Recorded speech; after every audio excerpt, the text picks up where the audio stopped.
पन्नगे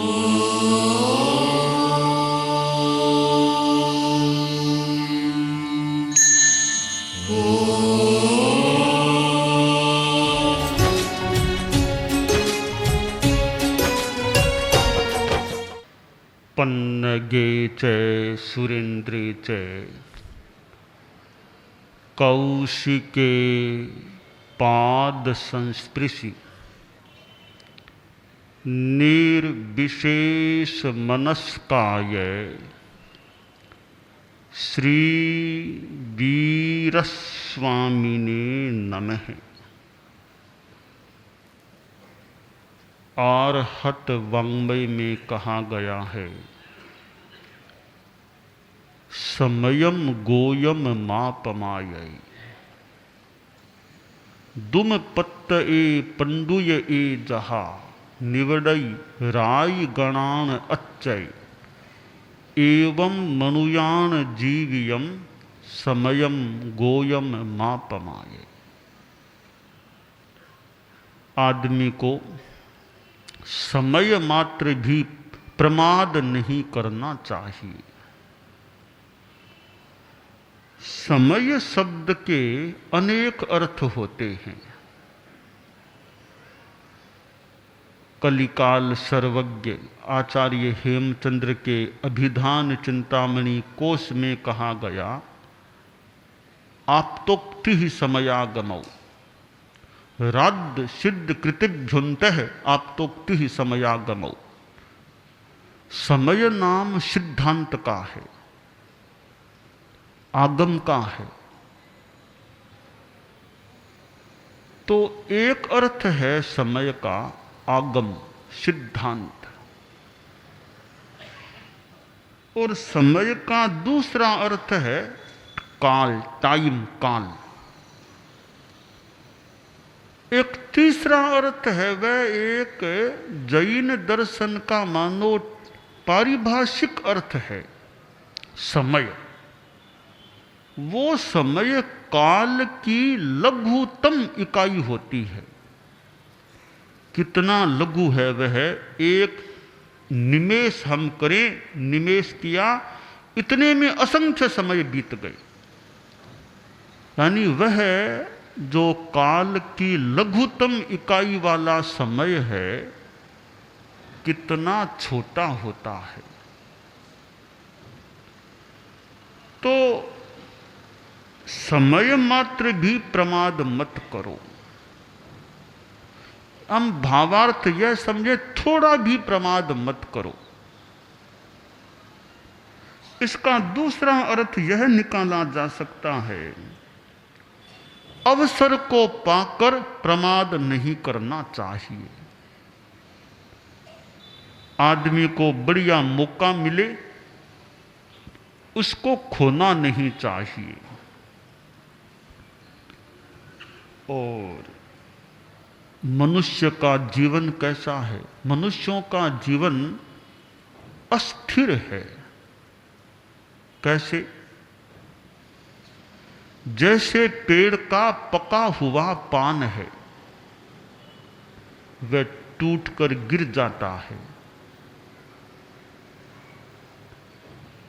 इसी प्रकार मनुष्यों का जीवन भी अस्थिर है। यह श्वास आते आते कब बंद हो जाए, कब कार्डिक अरेस्ट हो जाए, क्या घटना दुर्घटना घट जाए। इसलिए कई बार हमें पहले पता भी नहीं चलता और किसी का कुछ भी हो सकता है, हो जाता है। काल यानी मृत्यु का होना तो निश्चित है, पर कब होना प्रायः वर्तमान में अनिश्चित है। प्रायः अनिश्चित है, कुछ पता चल भी जाए, ज्योतिषी आदि से कुछ जानकारी मिल जाए, या कोई ज्ञानी आदमी बता दे, या थोड़ा खुद का अनुमान भी हो सकता है। कुछ अनुमान कि मेरा कुछ आयुष्य भी इतना लंबा तो होना चाहिए, कुछ अनुमान हो सकता है। अनुमान के द्वारा भी आदमी कुछ अपना जीवन चला सकता है, परंतु कुल मिलाकर के प्राय प्राय मृत्यु कब होगी यह जानना, मृत्यु का होना अनिश्चित सा है। तो हम क्या करें? हमें करना यह चाहिए कि जीवन काल कितना है इसका पता चले न चले, पर हम धर्म की साधना करें, धर्म के पथ पर चलने का प्रयास करें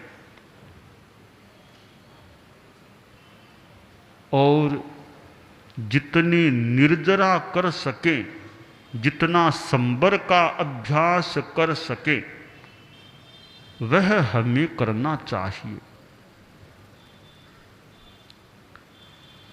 संबर और निर्जरा के द्वारा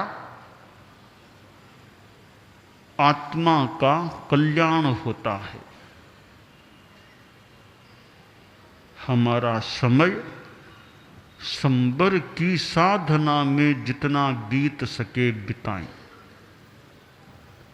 निर्जरा के कार्य करने में जितना बिता सके बिताने का प्रयास करें। जीवन में जितना त्याग संयम बढ़ सके, 18 पापों में से जितने पापों को जितना ज्यादा छोड़ सके। जैन धर्म में 18 पाप क्रियाएं बताई गई हैं। प्राणातिपात, मृषावाद, अदत्ता दान, मैथुन, परिग्रह, क्रोध, मान, माया, लोभ, राग, द्वेष, कलह, अव्याख्यान, पैशून्य, पर परिवाद, रति, अरति, माया, मृषा, मिथ्या दर्शन, शल्य, ये 18 पाप हैं। इन 18 पापों से जितने विरत रह सके वह संयम की साधना हो जाती है। और निर्जरा करें, अनशन उपवास आदि करें, उनोदरी करें, प्रायश्चित करें कहीं दोष लगा हो तो, विनय करें, वैयावृत्य करें, स्वाध्याय, ध्यान, वित्सर्ग आदि कुल 12 निर्जरा के भेद हैं। पुण्य बंध के 9 कारण बताए गए हैं और निर्जरा के 12 भेद बताए गए हैं। निर्जरा में अनशन भी है, अपश्चिम मालनांतिक संलेखना। अनशन से पहले संलेखना भी की जा सकती है, बेला तेला चोला कुछ तपस्या करें, बाद में तैयारी पूरी होने पर अनशन करें, संथारा करें। अपश्चिम मालनांतिक संलेखना। अपश्चिम शब्द क्यों, पश्चिम क्यों नहीं, अपश्चिम क्यों कहा गया? पश्चिम मालनांतिक संलेखना भी हो सकता है, फिर क्यों लगाया गया?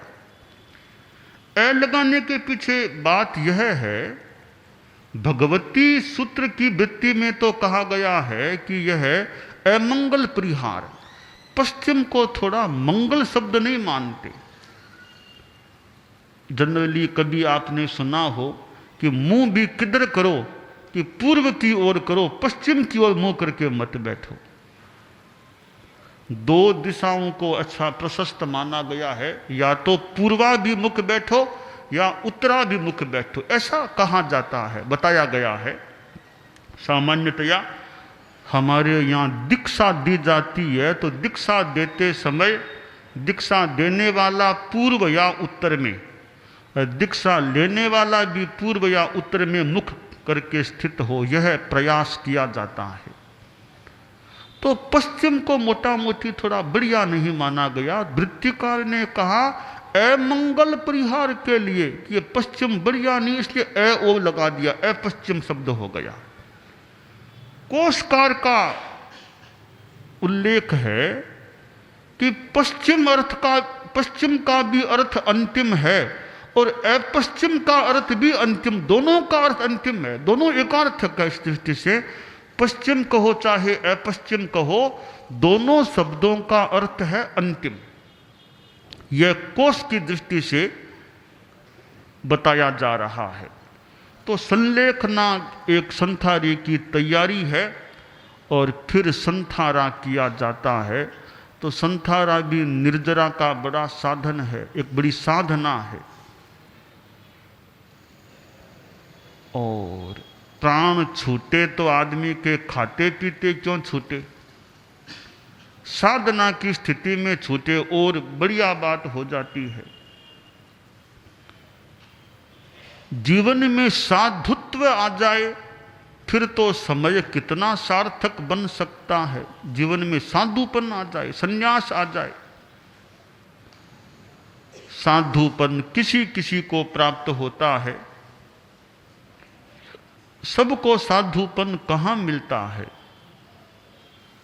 किसी की प्रेरणा मिल जाए, खुद का भाग्योदय हो जाए, पीछे के संस्कार जाग जाए।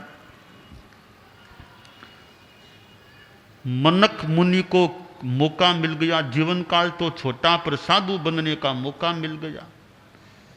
मैं अपनी शैली में बात को बताऊं, मनक बालक था, उसको पूछा गया तुम्हारा पिता कौन, तो पिता का तो पता नहीं, पिता का नाम नहीं जानता। तो लड़कों ने कहा अरे बिना बाप का बेटा, बिना बाप का बेटा। ये तो मां के पास गया, मां मुझे बताओ मेरे पिता का क्या नाम है। मां ने जानकारी दे दी कि बेटा तुम्हारे पिता साधु बन गए हैं, उनका नाम संयम भव था। मां मैं पिताजी से मिलना चाहता हूं। ये मुझे तो पता नहीं कहाँ, कभी कहीं हो गया, मैं खोजूंगा, मैं पिताजी से मिलना चाहता हूं। लड़का चला पिता की खोज में, और यह मां ने बता दिया कि साधु बन गए हैं। तो कोई साधु दिखाई दिए तो पूछा भी आप मेरे पिताजी को जानते हैं क्या। वो खुद संयम भव सामने खड़े थे। आप मेरे पिताजी को जानते हैं, मेरे पिताजी का नाम संयम भव था। संयम भव आचार्य थे। संयम भव आचार्य क्या, वो श्रुत केवली थे। केवली चरमो जम्बू स्वाम्यथ प्रभव प्रभु संयम भवो यशो भद्र। संयम भव श्रुत केवली थे। देखा कि यह तो मेरा संसार पक्षी बेटा ही है, बच्चा है। क्यों आए हो, कि मैं पिताजी की खोज में आया हूं। आप मेरे पिताजी को जानते हैं क्या। संयम भव ने कहा हां मैं जानता हूं। बच्चे को साथ ले लिया। अब संयम भव ने देखा कि यह बच्चा अल्प आयुष्य, छोटे आयुष्य वाला है। अब मेरा संसार पक्षी बेटा है, आत्मज है, मनुष्य बना है, तो इसका भी कल्याण होना चाहिए। दूसरों का कल्याण करना बड़ा महत्वपूर्ण काम होता है। संयम भव ने सोचा इसको बोध दिया जाना चाहिए, प्रेरणा दी और साधु बनने के लिए तैयार हो गया। कई जो हलुकर्मी जीव होते हैं उनको थोड़ी प्रेरणा मिलने से ही साधु बनने की भावना उनमें जाग सकती है। और हलुकर्मी न हो, क्षयोपशम न हो, तो उनको 50 बार कह दो तो भी वो साधु बनने के लिए तैयार नहीं भी हो। तो क्षयोपशम का बल चाहिए। बालक तैयार हो गया, उसको आचार्य प्रवर ने दीक्षित कर दिया, संघ में सम्मिलित कर लिया। अब देखा कि यह अल्प आयुष्य वाला है तो ज्यादा तो शास्त्रों को पढ़ नहीं पाएगा, तो इसे आवश्यक ज्ञान भी होना चाहिए। तो उस बाल मुनि के लिए आचार्य संयम भव ने एक नया आगम तैयार किया, निर्यूढ़ किया। छोटा सा आगम, और उसमें 10 अध्ययन। विकाल बेला साथ में जुड़ गई।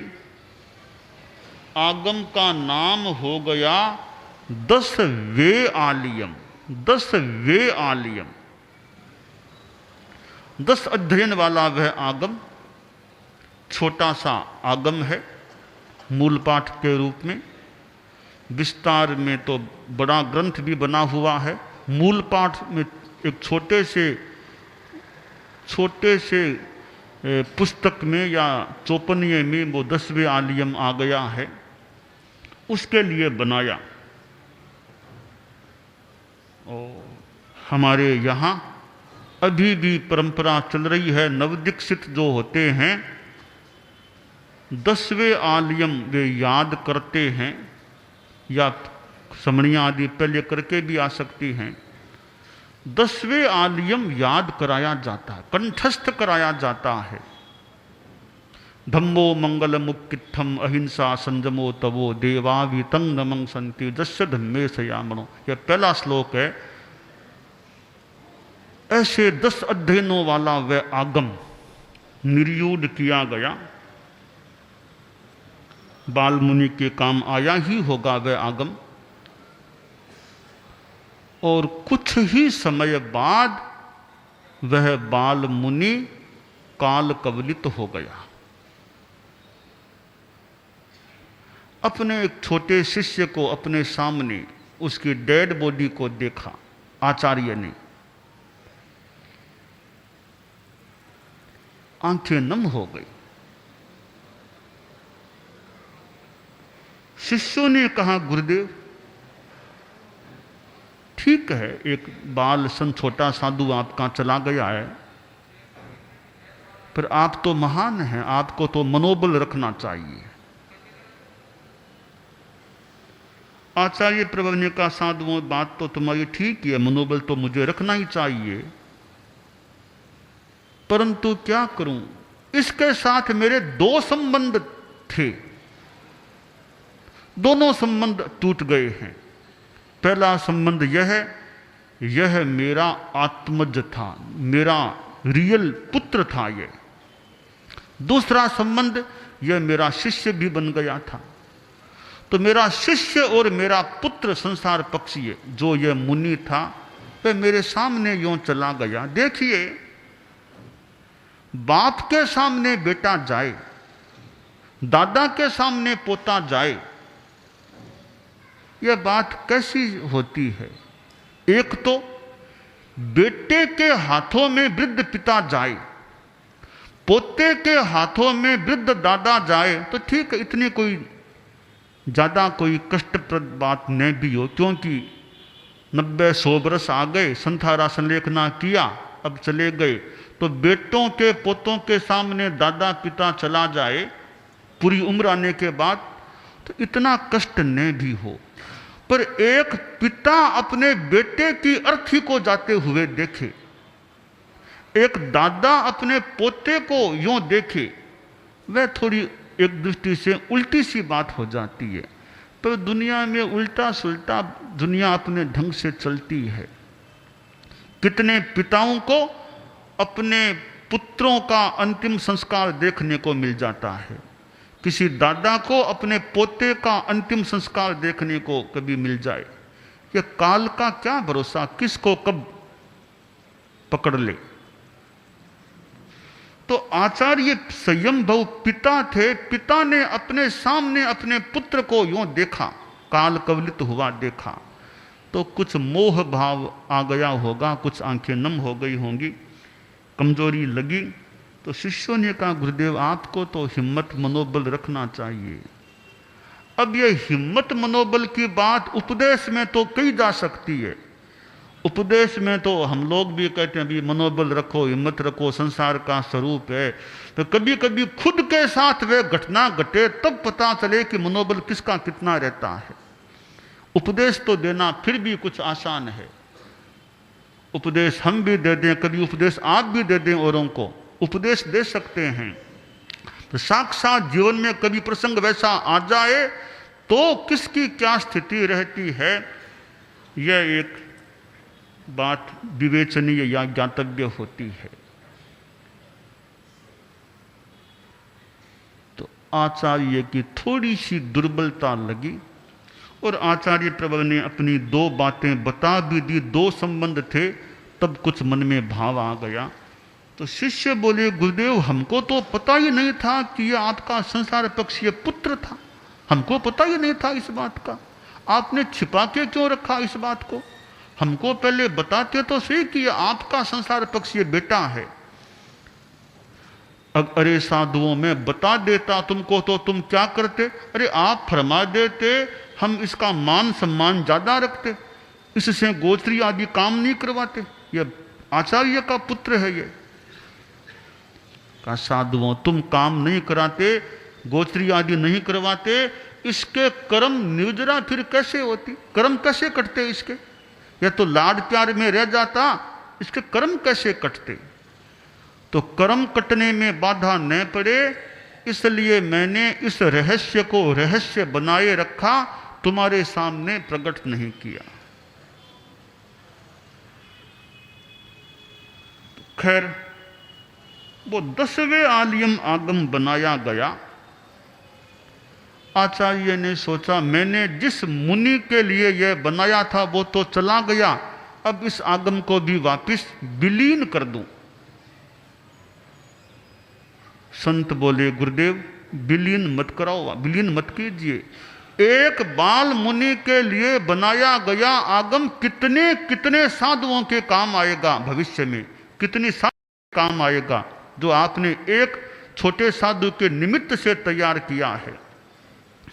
वह आगम रखा गया और वह आगम आज भी हमारे काम आ रहा है। एक साधु के लिए 10वें आलियम बड़ा महत्वपूर्ण है। गोचरी कैसे करना, इसका सुंदर मार्गदर्शन व्यवस्था आचार उस आगम में बताई गई है। साधु को बोलना कैसे, इसका दिशा निर्देश उसमें दिया गया है। विनय कैसे करना बड़ों का गुरु का, इसका निर्देशन उस 10वें आलियम में मिलता है। 6 जीव निकाय के बारे में जानकारी मिलती है।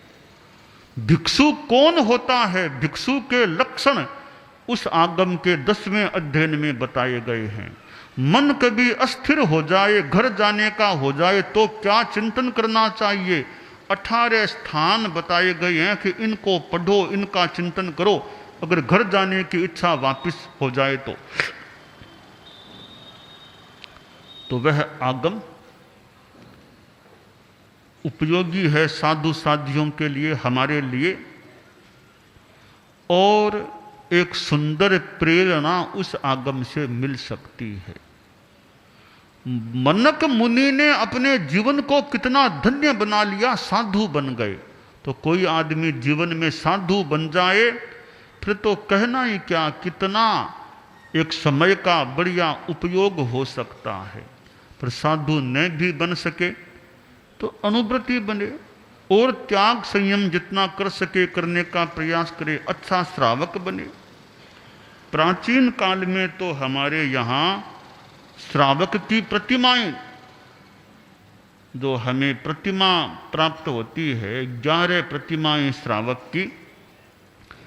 आजकल तो प्राय संभवतः उसका उपयोग हमारे यहाँ तो नहीं हो रहा है।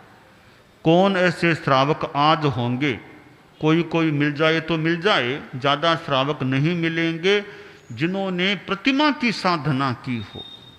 और श्रावक करें भी कैसे, हमने भी कब उनको प्रेरणा दी कि प्रतिमा की साधना करो। तो प्रतिमा की साधना कोई श्रावक करे, समय का कितना अच्छा उपयोग हो सकता है।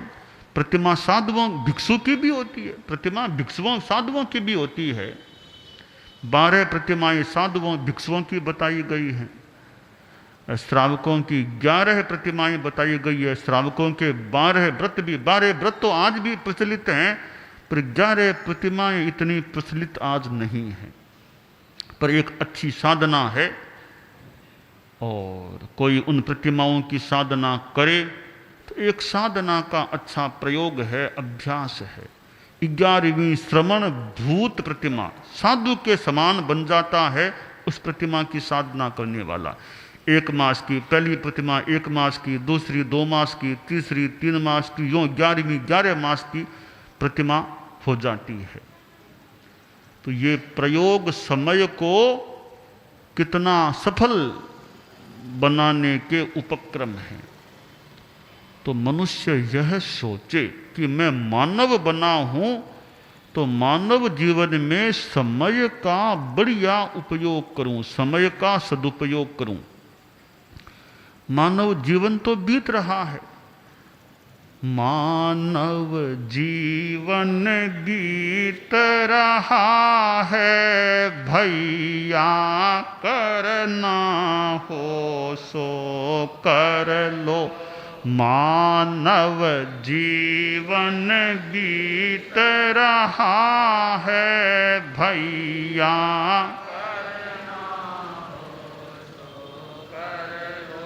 संवर तप की नैया द्वारा, भैया भवसागर को संवर तप की नैया द्वारा, भैया भवसागर पर निंदा विकथा प्रमाद में क्यों तुम समय गंवाते, पर निंदा विकथा प्रमाद में क्यों तुम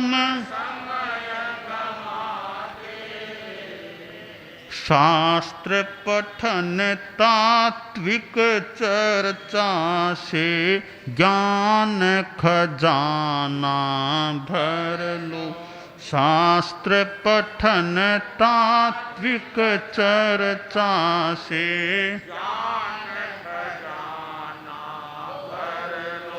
मानव जीवन बीत रहा है, भैया करना हो सो। श्वास श्वास के साथ जोड़ दो इष्ट मंत्र के पद को, श्वास श्वास के साथ इष्ट मंत्र के पद को, अजपा जप के द्वारा अंतः स्थित क्लेशों को हरण। अजपा जप अंतः स्थित क्लेशों को हर लो। मानव जीवन बीत रहा है, भैया करना हो सो कर। तो जो करना है वो हम करने का प्रयास करें, क्योंकि जीवन बीत रहा है, एक एक वर्ष जा रहा है। नया वर्ष आता है, हम यह सोचें पिछले समय नया वर्ष आया था, अब फिर आया है, मेरा 1 साल तो चला गया। तो यूँ हमारे वर्ष व्यतीत हो रहे हैं, महीने व्यतीत हो रहे हैं, दिन दिन जा रहे हैं। खैर जाने वाले तो जाएंगे, समय तो बीतेगा ही, समय का तो यह स्वरूप है बीतना।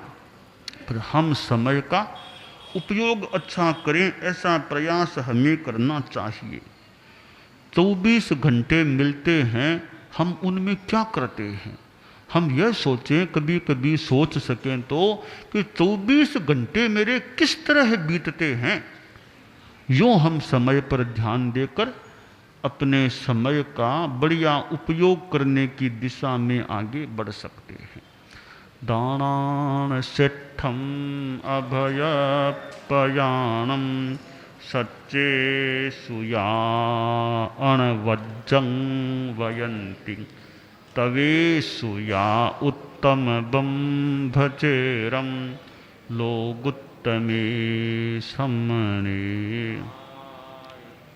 नमस्ते।